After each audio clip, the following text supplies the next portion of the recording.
বাল্মীকি, যিনি রামায়ণ লিখেছিলেন। বাল্মীকি মনিঋষি হওয়ার আগে রত্নাকর দস্যু ছিলেন। তিনি জঙ্গলে থেকে জঙ্গলে রাস্তা দিয়ে আসা মানুষদের কাছ থেকে লুট করতেন। একদিন নারদমুনি ভাবল সে স্বর্গ থেকে মর্তলোকে ঘুরতে যাবে। যেমন ভাবা তেমনই কাজ, নারদ মুনি মর্তলোকে ঘুরতে আসেন। তিনি সেই রাস্তা দিয়ে যাচ্ছিলেন যে রাস্তায় রত্নাকর দস্যু থাকতো। হঠাৎ রত্নাকর দস্যু নারদের সামনে আসে এবং তাকে বলে, তোমার কাছে যা কিছু আছে সবকিছু আমাকে দিয়ে দাও। নারদ মুনি বলে, আমি তোমাকে আমার সবকিছু দিয়ে দেবো, তার আগে বলো তুমি এই পাপ কাজ করো কেন।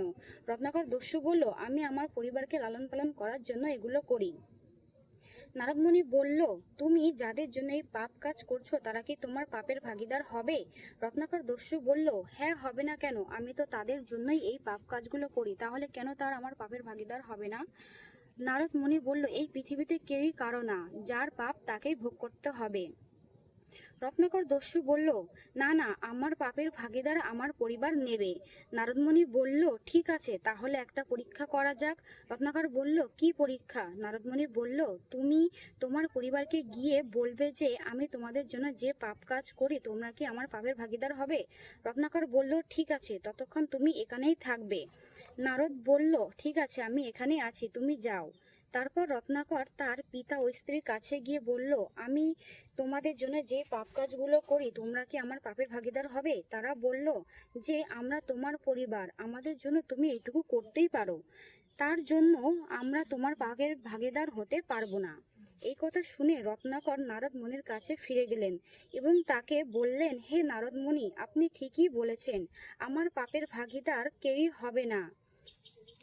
আমার চোখ খুলে দিয়েছেন, কিন্তু আমি আমার পাপ থেকে মুক্ত হতে চাই, সেটা কিভাবে হতে পারবো?